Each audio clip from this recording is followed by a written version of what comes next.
everybody, and welcome to Decusatio's ESG workshop. Today I'm joined with Ahmed Motara, the business development lead of Solana Energy.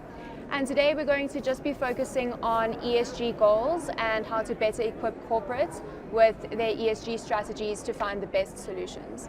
So just to start us off, Ahmed, would you please tell us more about Solana Energy and what you guys do? Great, thanks Cameron, thank you for having me.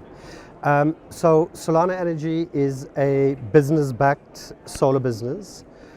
We were established through a partnership with South 32 Hillside Aluminium. They're a large aluminium smelter out in Richards Bay. And South 32 partnered with us from a supplier development point of view, but with a very clear mandate. What they expected out of the entire project and the entire initiative was essentially two things: to try and identify ways in which we could build and develop a sustainable solar business. And the reason that was important is because there was an equally important objective around transformation. And transformation for us quite simply means, are we looking at opportunities to create new jobs? Are we looking at opportunities to empower small black-owned electrical businesses? Are we looking at the skills that are needed within the broader solar industry and how we can bring people through, provide them with the necessary skills, but then move them onto sustainable jobs thereafter? So we are essentially a solar business, but with a very clear transformation mandate, and we are business-backed through an ESG partnership. Okay, and obviously with solar being the way of the future and with our current electricity crisis, many South Africans are going to want to move towards solar solutions. So can you tell us some more about the services that you offer? Okay, so from a business point of view, we are focused on two parts to the market. There's obviously a big part to it is residential solar. Residential solar market in South Africa has boomed over the past 12 months. And that's been driven to a large extent by the load shedding crisis that we're currently living through with Eskom. So we have got a range of solutions that cater to residential markets. We offer solutions where clients can rent solar systems for us, but they can also purchase these for cash. The other important part of our business is within the commercial and industrial space. And this is where we work with medium to large corporates. And we look at solutions that move them or transform their businesses by moving them onto solar. So two areas of the business that we focus on, but effectively covers 90% of the market from a solar point of view in South Africa. Okay, well, that's amazing. And congrats that you guys have started such an amazing business. Obviously, starting a business in South Africa can be somewhat tricky. I think starting a business anywhere can be tricky. So what has your experience been like for you launching in South Africa? What opportunities and risks or challenges have you found since launching? I think we're fortunate from a Solana Energy point of view because of the partners we have. We have partnered with South 32, and as I mentioned, they are a large blue chip miner based out in Richards Bay. And they provide a lot of security into helping to get the business started. We've also developed very extensive partnerships with Absa Bank from an enterprise and supplier development point of view as well. And having the support of both Absa and South 32 behind the project has meant that it's been an easier journey for us. That being said, I think we deal with all of the challenges that a new small business would deal with in South Africa. And in South Africa, we talk a lot about growth and opportunity coming out of the SMME sector. But if you take a step back and look at it, the odds are severely stacked against small businesses in South Africa. If we go out to a supplier and if we want to buy component stock, they're not prepared to give us an account because we are a new business. That puts tremendous pressure on things like cash flows, especially when you are trying to start up a business. So yeah, I think we've had to trade through normal challenges that any small business starting out in the space would have to. But we've been fortunate because of the support we've had from Absa and from South 32. And I think also just being in the solar industry where we are currently going through a massive boom in South Africa, both from a commercial and industrial side, but also from residential. It helps, I think, when you are launching a business where demand is out there. Yeah. And what you're required to do is to figure out the best way to unlock that for your business based on your model. And do you think that, or can you better explain to me how Solana has aligned themselves with the ESG mandates and... Yeah, so I think what a lot of companies don't understand and a lot of opportunities that a lot of companies miss out on is in South Africa, corporates who do in excess of 50 or 100 million rand, I think, in turnover, are obliged by law to allocate 1.25% of the net profit after tax into enterprise and supplier development. These are funds that companies have to spend. Yeah. And a big issue is that currently a lot of companies look at that as a box ticking exercise. I've spent the money, I've allocated it, I've put people through training, but they're not really concerned about the impact, they're not really concerned about the success, they're not really concerned around how effective the spend is being utilized.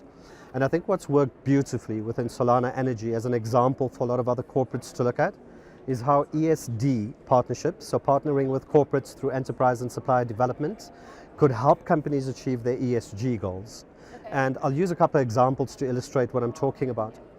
With South32, what South32 have done is, apart from providing us with the funding to get us started, we've developed a number of projects with them within the solar space, one of which that we're in the process of looking at the moment is providing solar to staff. You know, we've done a lot of work to try and understand the effects that load shedding have had on people in South Africa, and you'd be amazed at the stats. I mean, depression and anxiety are up as much as 40% because of load shedding. If you've got staff working within your organization and they're that anxious that they're experiencing those levels of depression, there's no way they're going to be productive at work. And what we did with South32 is develop quite an innovative way in which you could sell solar into your staff but using ESD funding. And in so doing, what you are able to do is to help South32 achieve their ESG goals. Yeah. And the two areas in particular that I think from an environment and a social point of view that this kind of project ticks from a South32 point of view is, on the environment side, what you are doing is you are transitioning essentially your entire staff onto solar over a period of time. That has a massive impact in terms of reducing carbon footprint within your value chain, specifically amongst your core stakeholders. Similarly, from a social point of view, by providing these kinds of solutions to staff, you are positively affecting your key stakeholders, your staff, you know, people in the communities that work with you. And what they're doing is using funding that they need to spend through ESD in order to derive the benefit from an ESG point of view through these kinds of partnerships. Similarly with APSA, if I look at an example with APSA have partnered with us from a supply development point of view.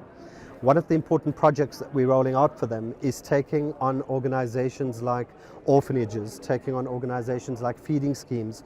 And very often what happens, you know, if you look at this load shedding crisis, these are the organizations that are left out of the mix. There's no one really looking at how do we support their needs. And what APSA have recognized is through these kinds of partnerships, by using supplier development funding, you could achieve the benefits from an ESG point of view and effectively transform the market. So I think linking ESD with ESG is an incredibly powerful mechanism for companies to use where they derive the benefit, because ESD spending as it stands at the moment is money that companies need to spend, and these funds get spent often without any thought behind it. Yeah. You know, there's companies that come in and present proposals, they look at skills development targets in order to get their points from a BEE audit point of view. But if a little bit more thoughts and a little bit more care went into how these funds could be used, you'll find that companies could achieve massive benefits from deploying funds from an ESG point of view into projects that would support ESG. Okay,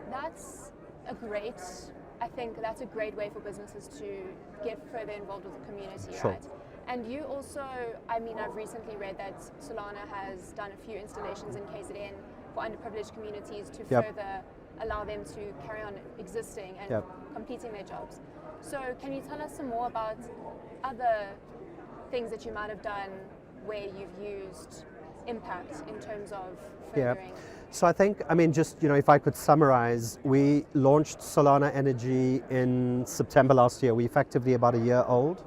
We have our own training academy that's based out in Richards Bay. The academy is about to be accredited with Sapphire as an accredited green card testing center. We're quite far down the line in accrediting the kind of training we deliver from a SACWA and a QCTO point of view as well in order to offer accredited training. But the impact that we've been able to achieve in a year has been, I mean, it's blown us away. The enterprise has created about 74 full-time jobs. We have trained and supported around 12 small black-owned electrical businesses, a lot of them who are active within our value chain at the moment, doing installs and supporting us across the work that we need. We've trained around 110 people through the academy, and most of those people that have moved through the academy have actually moved into jobs. In addition to that, from a community beneficiary point of view, We've taken about 6 community beneficiaries in KZN onto solar. These are organizations like Sanka, organizations like the National Sea Rescue Institute, organizations like training centers, where these kinds of solutions are needed. We've tried to make sure that the impact that we deliver through this program has been quite broad-based. It's not just focused on jobs or entrepreneurs, that there's also a social element to it where we are looking after the communities in which we participate. And I want to just circle back to the training center that you touched on. So what was your vision there? Is that just to create jobs? Did you see a gap there to assist these people? Yeah. What was your vision there? So I think when we looked at the opportunity to set up the solar project, one of the things we did was quite a bit of research, and coming out of that, we were able to identify some key risks, key issues and challenges. One of which was being able to identify well-trained, properly accredited solar installers. If you look at complaints that are going into Ombudsman at the moment, specifically within the solar industry, the 2 areas where you've got the largest amount of complaints are poor workmanship and variable quality of components. That poor workmanship is an issue that can be addressed by making sure that you work with properly trained, accredited installers. And that was the impetus behind setting up the academy. It gave us control of our ecosystem.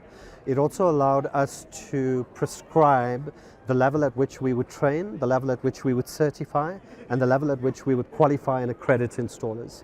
And these installers have come out of the program through the academy directly into full-time jobs. And we've got some amazing stories about young kids who were unemployed previously, who've come into the academy and have moved basically from earning nothing into earning about 15,000 Rand a month, 20,000 Rand a month as their starting salaries, purely because they now have the necessary skills. So the academy was quite a strategic decision in terms of an investment that we made, but through partnerships with APSA, with South 32, with the South African Photovoltaic Industry Association, SAPVIA, the academy is taking on a broader industry role now, where it's looking to identify skills that are needed within the solar industry across the value chain, and training specifically so that we can move people into those jobs that are out there. And lastly, I just want to check with you, corporates that want to use Solana's solutions to further their own ESG goals and to align themselves better, how can they go about that, and how can they contact you in order to do so? Yeah, so look, I think we work with a number of corporates, all right? It's a big part of the work that we do. We've extended our base now from working with South 32 and APSA into partners like Solar Capital, which is an IPP in the Northern Cape. We work with Bidvest Bank, we work with Grindrod, we doing work with DHL. There's a number of corporates that have now engaged from an ESG point of view, and it is a very strategic and core strategy for us to continue to develop that pipeline. So if there are corporates out there who want to understand ways in which ESD can be used in order not just to deliver on the points you need from an ESD point of view, but to benefit the company directly from things like an ESG point of view, we'd be delighted to engage, because within the Solana model, there's quite a broad spectrum of opportunities within which we can engage on. I think the easiest would be for anyone interested to contact me directly. My email address is Ahmed, AHMED, @solanaenergy.co.za. And I think if an email comes through, that'll be allocated into the business development team, and somebody would then reach out and make contact. But we'd be involved with the process all along the way. So we'd like to invite corporates, as many of them out there, if they're interested at very unique, innovative and different ways in which ESD funding can be deployed, specifically within the ESG space, we'd be delighted to talk to them. Cool. Well, thank you so much for joining us today. I really appreciate it, and I think everyone here can say, what a great job you're doing at providing communities with better solutions as well as creating jobs. Yep. It's a great innovative company. Yeah. And just thank Great. you so much for joining Thanks, us. Cameron. Yeah, no, appreciate it very much. It's been a passion project and we've loved working on it. Thank you. Thank you.